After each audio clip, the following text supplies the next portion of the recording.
هذه قرية مزين، وهي قرية كردية في منطقة جبل الأكراد في محافظة اللاذقية، تتبع ناحية كنسبة وتبعد عن طريق حلب اللاذقية 2 كيلومتر.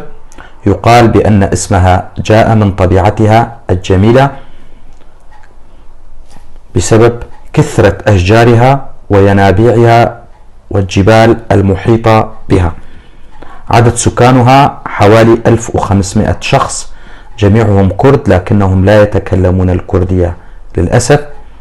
يعملون بزراعة أشجار التفاح والخوخ والمشمش والتبغ.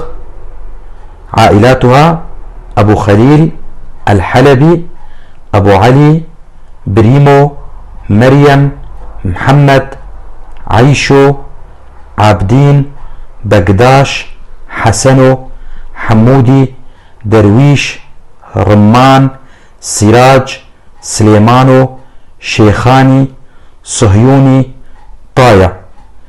هذه المعلومات وصلتني من أحد أبناء منطقة جبل الأكراد وأنا ألقيها بصوتي. أنا علي عبد الله كورو من منطقة درباسية في محافظة حسكة.